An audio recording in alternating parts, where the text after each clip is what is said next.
Vincent Beaumont was the kind of man who kept his promises, not in the loud chest-beating way some men did. Quietly, the way you fill the car with gas before your wife needs to ask. The way you show up to every school recital even when the project is 3 weeks behind schedule. The way you stay even when staying is hard. For 19 years, that kind of keeping had a name, Claire, and for the past 11 months, Vincent had begun to wonder if he even knew who she was anymore. The goodbye kisses had stopped in February, not all at once. They tapered off the way warmth leaves a room, slowly enough that you don't notice until you're already cold. Claire had been coming home later from her shift at the accounting firm on Saint Laurent, moving through the house like a woman navigating a space she wasn't sure she was still welcome in. She kept her phone in her jacket pocket. She stopped asking how the job site was going. She ate standing at the counter sometimes, said she wasn't hungry, then went to bed before 9. Vincent ran a mid-sized residential construction company in Laval. His work was reading structures, understanding load, weight, tension, the way stress distributes itself across a building over time. He knew what a hairline crack meant before it became something catastrophic. He had been watching the hairline crack in his own marriage for 11 months and had not found the cause. On the Tuesday morning, he finally called Mathieu Cadieux, a family lawyer, a man he had gone to secondary school with and hoped he would never need professionally. Vincent had not made the decision out of anger. The anger had burned out somewhere around month 7. What remained was something quieter and considerably more difficult to carry. The exhaustion of a man who has knocked at a locked door for nearly a year and has finally accepted that no one is going to open it. He scheduled the appointment for Thursday. He didn't tell anyone. He sat in Mathieu's office for 40 minutes, answered questions about assets and property, and the house on Rue Champlain they had bought together 12 years ago, and drove home in silence. He had not filed anything yet. He told himself he owed Claire one conversation before he did. One real conversation. Not the careful, orbiting kind they had been having for almost a year. Something honest. Something that acknowledged what was actually happening between them. He chose a Saturday evening in late October when their daughter their daughter Emily was at a friend's house overnight. He came home from the office early and sat at the kitchen table and waited. He heard Claire come in through the front door at 6:30. Heard her set her keys on the hook. Heard her pause in the front hallway the way she sometimes did, as if steeling herself for something. Then her phone rang. She answered it quietly and stepped out onto the back porch without looking into the kitchen. The sliding door didn't close all the way. October air drifted in through the gap, and Vincent, sitting at the kitchen table with both hands wrapped around a cooling cup of coffee, heard his wife's voice, low, unsteady, pulled apart at the edges in a way he had not heard since the night her father had died. If you're joining this channel for the first time, welcome.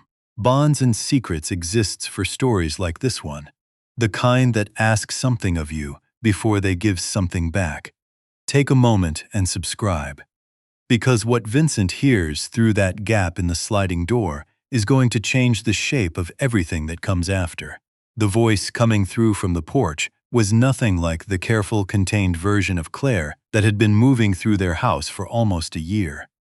This was older, more frightened. "I can't keep doing this, José."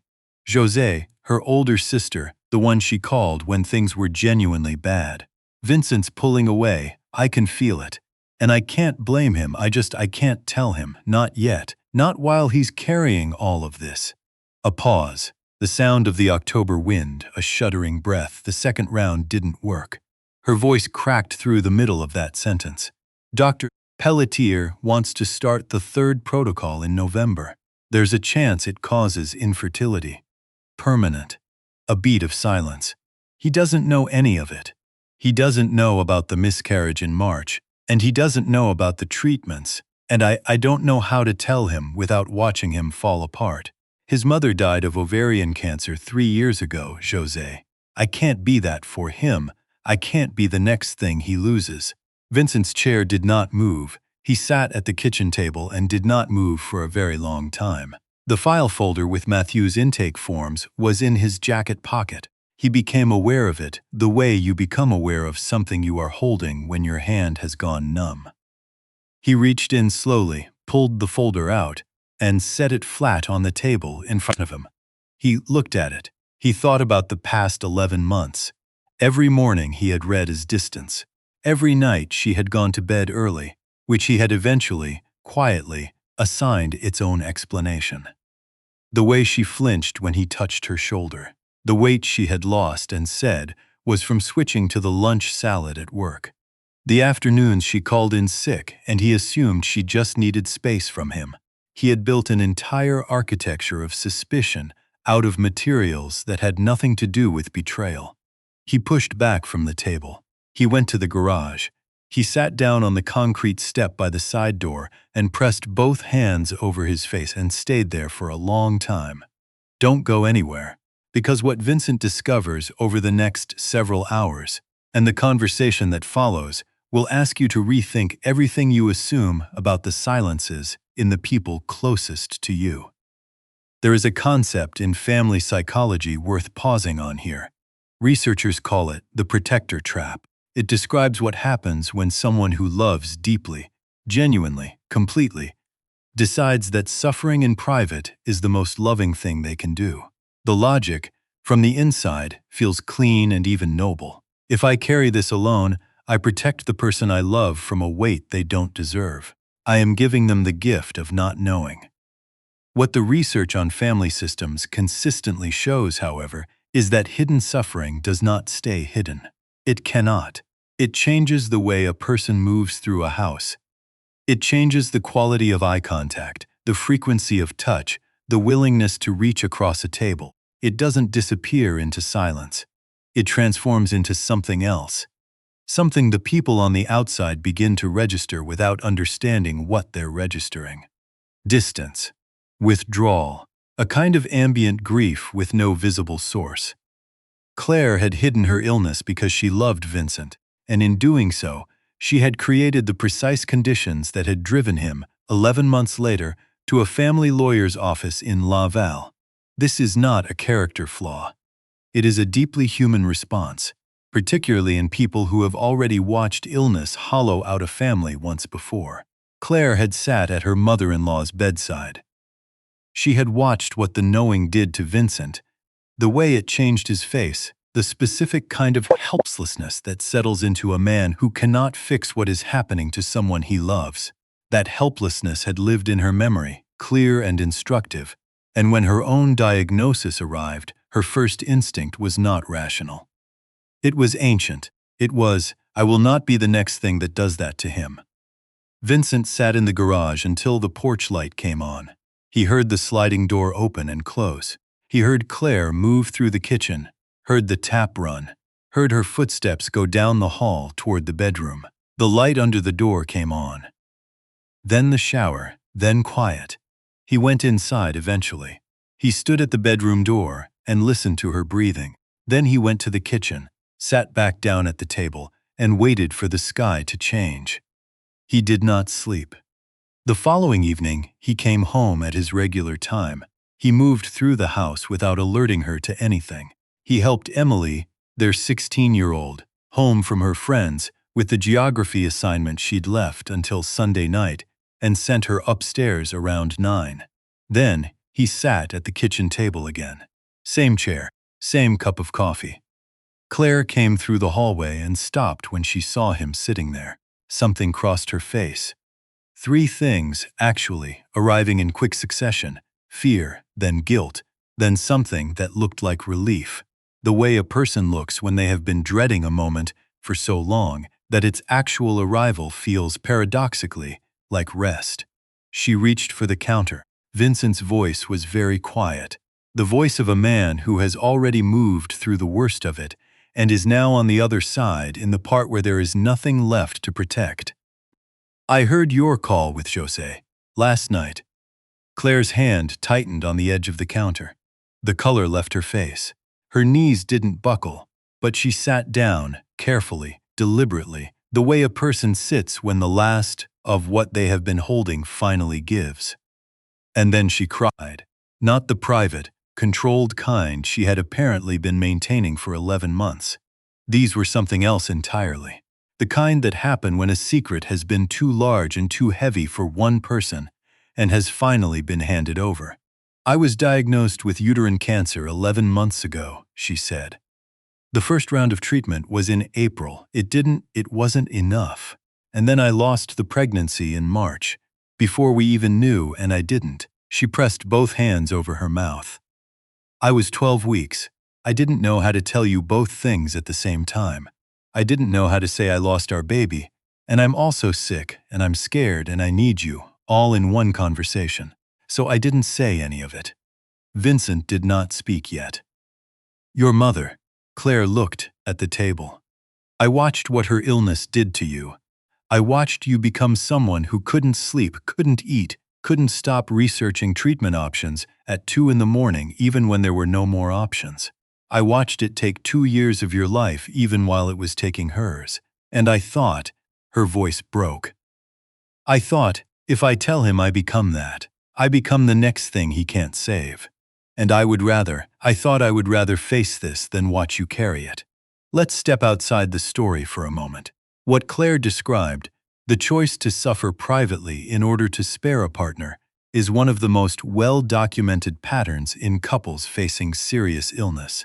Family therapists refer to it as the silent strength response, and it appears with particular frequency in relationships where one or both partners have already experienced illness-related loss.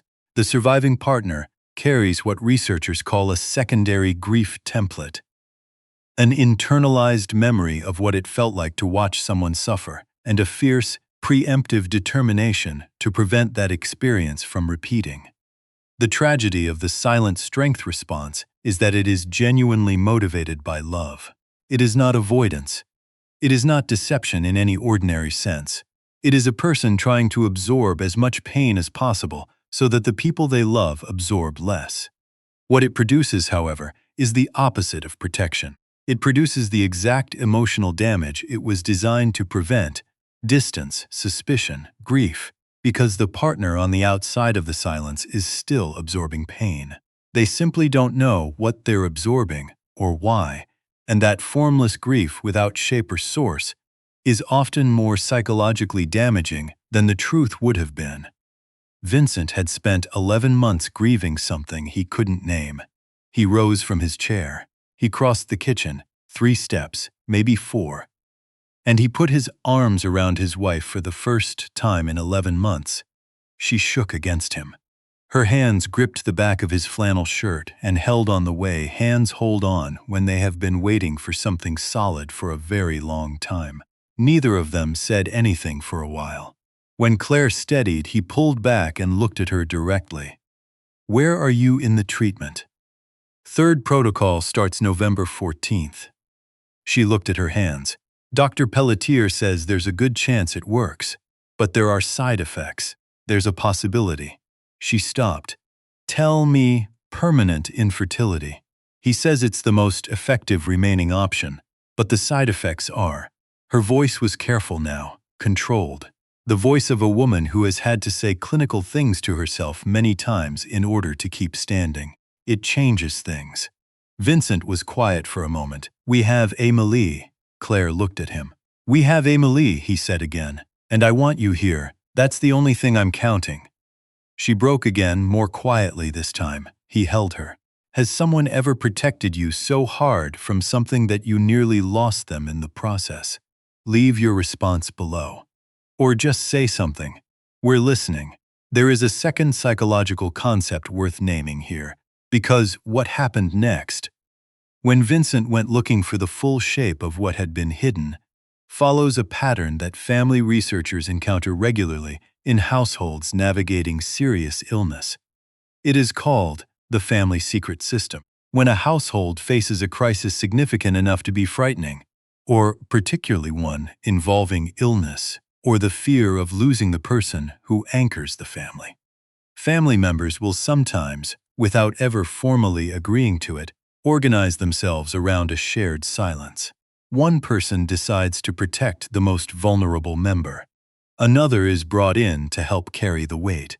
And slowly, without a single conversation in which everyone officially consents, the household assembles itself around something that cannot be spoken. The people inside the circle believe they are acting out of love. In their way, they are. But every person brought into the secret absorbs a portion of the emotional burden. And every person kept outside, like Vincent, begins to feel the shape of something they cannot see or name. Vincent found out the rest of it the same night. He called his brother-in-law, Claire's younger brother Thierry, around 10 o'clock. He chose Thierry because Thierry was the honest one, not unkindly honest, not weaponized honest, but the kind of man who could not look a person in the eye and say the wrong thing without it showing on his face. Thierry answered on the third ring. There was a pause, just a half-second longer than normal, when Vincent said Claire's name. That half-second told Vincent everything he needed to know before Thierry said anything at all. "How long?" Vincent asked. "She called me in April." Thierry's voice was careful. "After the first treatment. She didn't want you to be alone in the house while she was at the clinic, so she asked me to drop in. Said it was casual. I figured it out." A pause. "Vincent, she was terrified. Not of the illness, of losing you to it. There's a difference." "Who else?" A silence. "Thierry. Your daughter knows." The kitchen was completely still. Thierry explained it carefully, the way someone explains something they have rehearsed in their head many times without knowing if they would ever have to say it out loud. Emily had found out 6 weeks earlier, had come home from school with a stomachache, found her mother on the couch in the middle of the afternoon with paperwork from the oncology clinic spread on the coffee table. Claire had gathered everything up fast, but not fast enough. Emily had recognized the hospital letterhead, had sat down beside her mother and waited until the silence became something that couldn't hold. Claire had told her only what she had to, that she was sick, that the doctors were helping, that she would be okay, that they weren't going to tell Dad yet because Dad was carrying a lot and they didn't want him to worry. Emily had agreed. She was 16. She understood, imperfectly and completely at the same time, what she was agreeing to. Vincent hung up. He stood at the kitchen counter for a moment. Then he walked down the hallway to his daughter's room. The light was still on under the door. It was barely 11, and Emily kept late hours on weekends. He knocked once and opened it. She was sitting on her bed with a textbook open on her lap that she was clearly not reading. She looked up and saw his face, and her own face did something complicated and quiet, the way a 16-year-old's face does when they have been carrying something adult-sized and have just been relieved of it without warning. "Dad," she said. And then, before he could say anything, "I'm sorry. I wanted to tell you. I didn't know what to do." He sat on the edge of her bed. He had sat on the edge of this same bed when she was 4 years old, when she was afraid of the dark, when she had nightmares, when she came home from her first week of high school and said it was the worst place on earth, and also she had made a friend in science class. "You don't owe me an apology," he said. "Not a single one." She leaned into him the way she hadn't since she was small, and he put his arm around her, and they sat like that for a while without speaking. Stepping outside the story here, because what just happened illustrates something important. Children in households navigating adult crises don't simply witness those crises, they absorb them. The emotional climate of a house, its tension, its silences, its unspoken weight, settles into the bodies and nervous systems of the children who live inside it, often before those children have language for what they're carrying.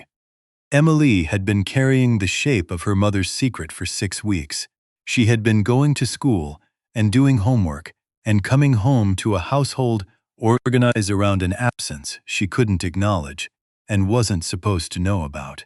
Research in family psychology consistently shows that the ambiguity of such a position, knowing the truth but being asked to perform not knowing, produces a specific kind of chronic stress that affects sleep, concentration, and emotional regulation. Not because children are fragile, because ambiguity itself is exhausting, even for adults, especially for children who are still developing the cognitive architecture required to hold contradictions simultaneously. What the family secret system asks of children is almost always too much. Not because the adults inside the circle are bad people. They are, almost always, trying to protect the people they love. But protection, in this form, requires the child to bear the weight of a secret that belongs to the adults. And that weight, over time, changes the child in ways the adults cannot see. Vincent came back to the kitchen. Claire was still sitting at the table. She had made tea at some point. There were 2 mugs, which suggested she had heard him go to Emily's room and had guessed at what was happening. He sat down across from her. "Emily," he said. Claire closed her eyes.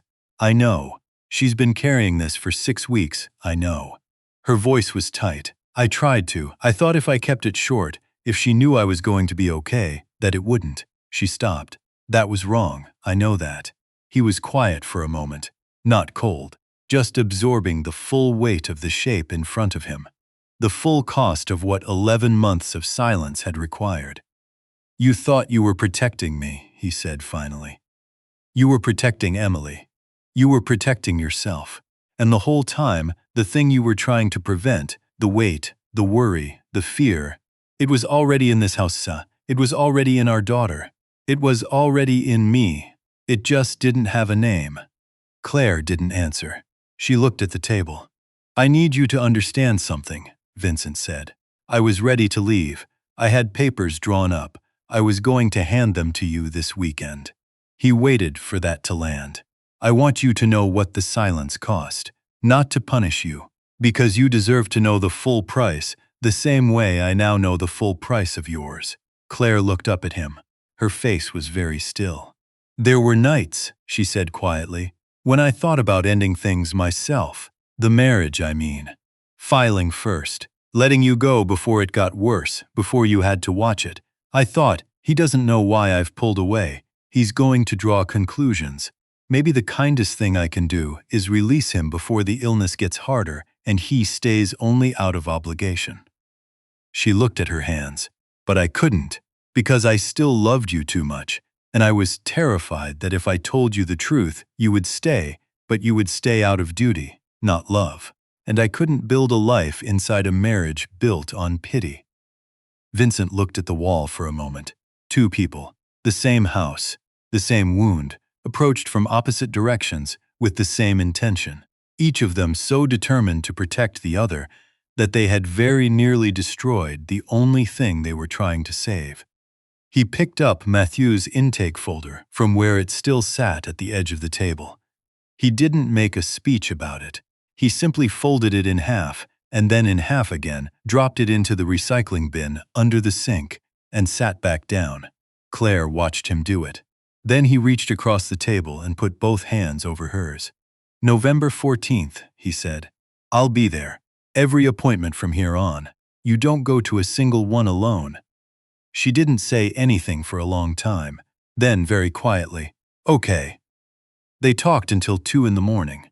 Not the careful, managed kind of talking they had been doing for 11 months, every sentence pre-edited for what it might reveal. The other kind. The kind that happens when there is nothing left to keep and the only thing left to do is be honest. Claire told him about the morning she had received the diagnosis. A Wednesday in November, 2 years ago, almost to the day. She had driven herself to the clinic on the other side of town because she had told herself it would be a false alarm, because she had felt fine, because people who feel fine do not get serious diagnoses on ordinary Wednesdays in November. She sat in the parking garage for 50 minutes after the appointment, watching the concrete pillar in front of her, before she was able to make herself drive home. She told him she had called José first, because José was a retired ER nurse and could absorb clinical information without it breaking her. She had called Thierry second because Thierry lived 20 minutes away and could be present in the house without Vincent noticing that he was checking on something. Why not me? Vincent asked. It was not an accusation. It was genuinely asking. Claire was quiet for a moment. Because with José and Thierry, I could fall apart and then put myself back together before I saw them again. But with you, she stopped. With you, I was afraid that if I broke down, I would never be able to put myself back together because watching you carry my pain would hurt me more than the illness itself. And I know how that sounds. It sounds like something I've done to you, he said. When my mother was sick, I made it harder by trying to carry it. I know I did, she looked at him. Yes. That wasn't your job to fix, he said, by hiding it. No, I know that now. He told her, in return, what the 11 months had looked like from his side. He didn't smooth the edges. He told her about the phone bill, about the suspicion, about the night he had sat at this same table and convinced himself he knew what was happening and that he was ready to act on it. He let her feel the full weight of it, not to be cruel, because she deserved to understand what silence costs, the way he now understood what it cost her. When he finished, she was quiet for a long moment. I'm sorry, she said. I'm sorry I made you carry that alone. I'm sorry I didn't push harder, he said. I knew something was wrong. I let myself believe the wrong explanation because the right question was too frightening to ask. In the morning, Emily came downstairs to find both her parents already in the kitchen. Her father was at the counter making eggs. Her mother was sitting at the table with both hands wrapped around a mug, watching him, and she was smiling. A real one, unguarded, the kind Emily had not seen on her mother's face in almost a year. Emily stopped in the doorway. She looked at her father. She looked at her mother. She looked at the table, where there was no file folder, no envelope, no paper of any kind. She crossed the kitchen and hugged both of them without saying anything. She held on for longer than a 16-year-old who values her composure would normally allow herself to, and neither of her parents said a word about it. Are we going to be okay? She asked finally, into the general space between them. Vincent put his hand on the back of her head the same way he had when she was 4.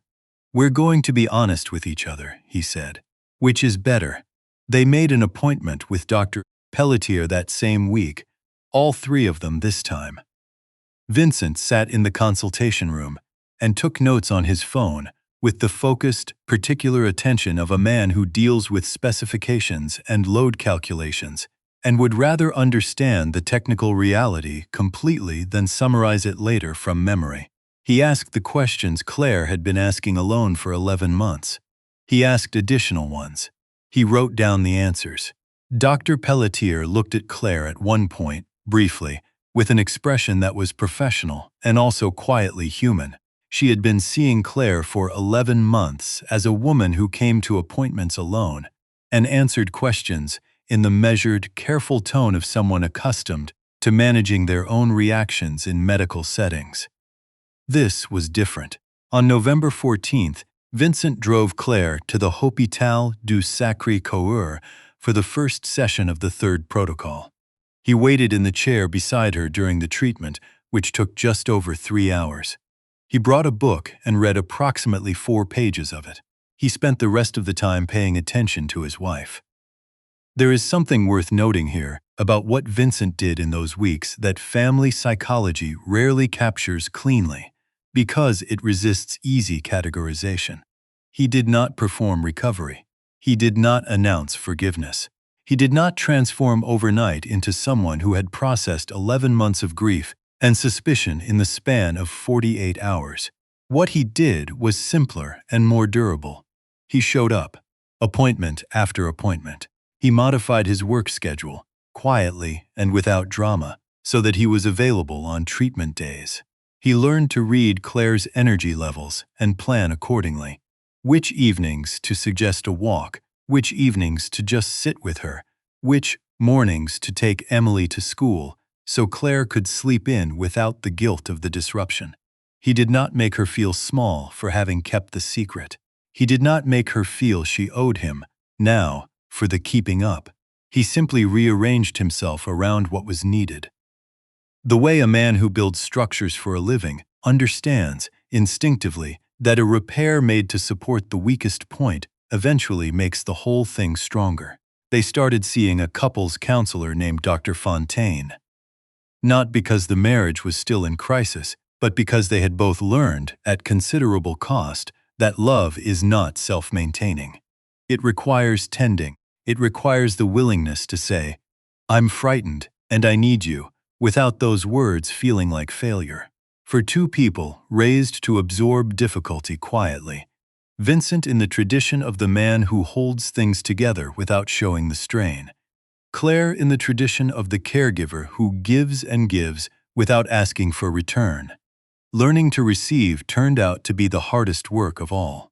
They had to learn a new language, not dramatic, not therapeutic in a way that felt foreign to who they were. Just the basic sentences that had been missing. "I don't know how to tell you this, but I need to try. I'm not okay today. I need help with this."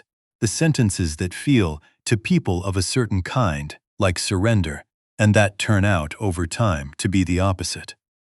José came to dinner on a Sunday in December, and the conversation that followed required courage to start and honesty to finish, and they started it and finished it. Thierry came the following Sunday.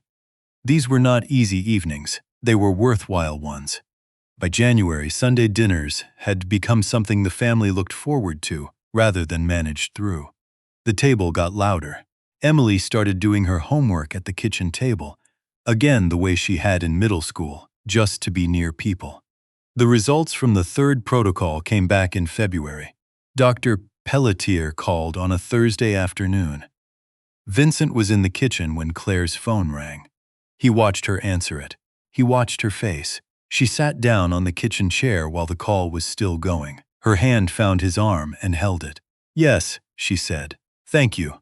Yes."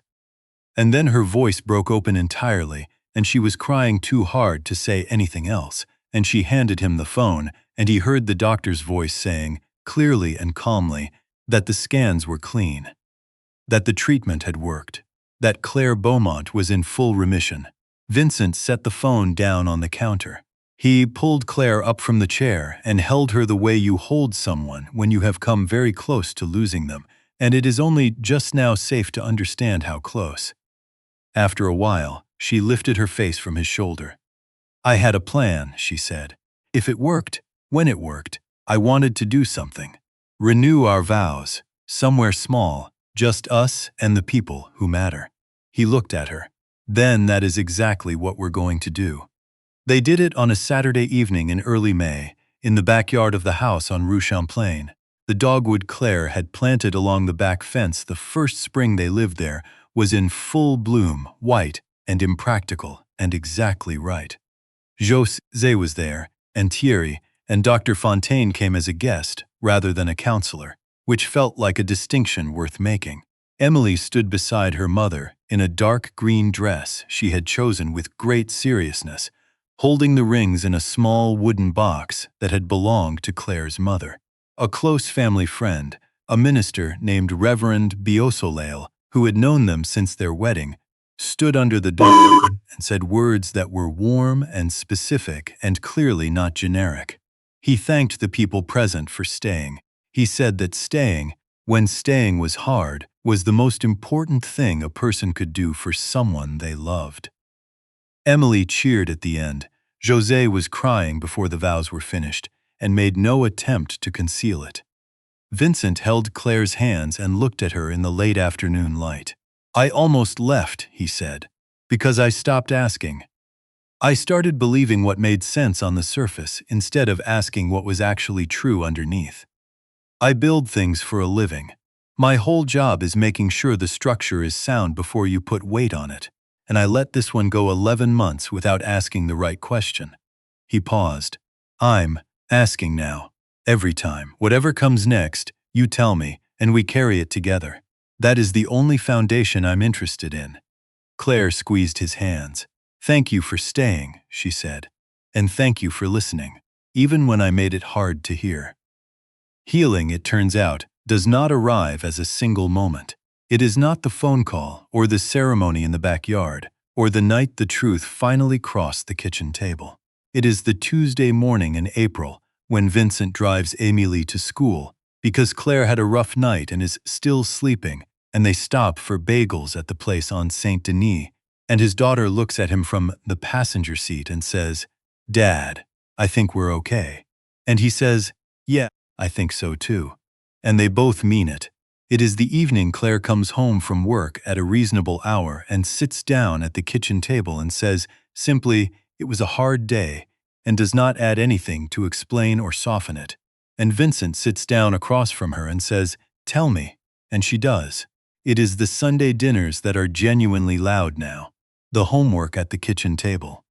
The second cup of coffee Claire puts on the counter every morning because she knows he'll be up before her.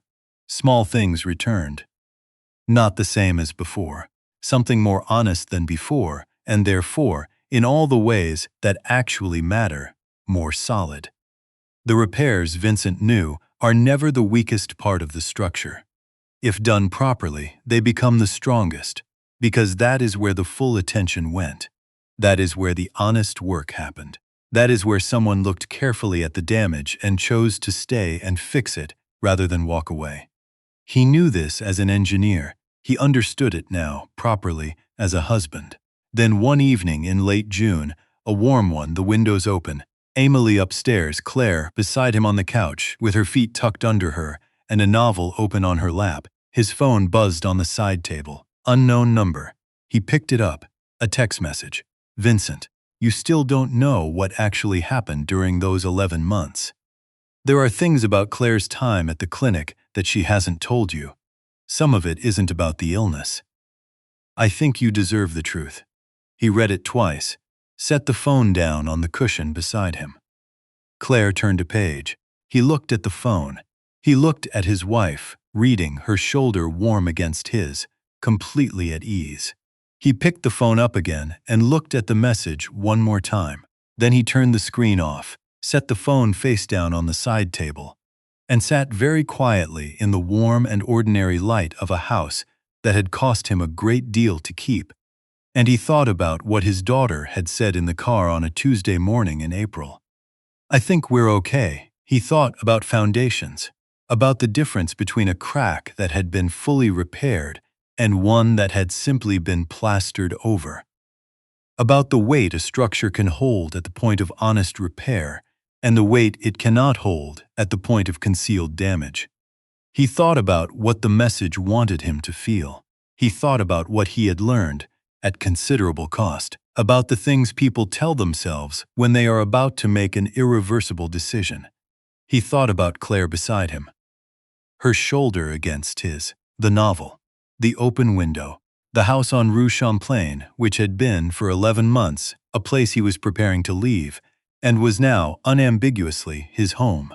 He left the phone where it was, and he stayed.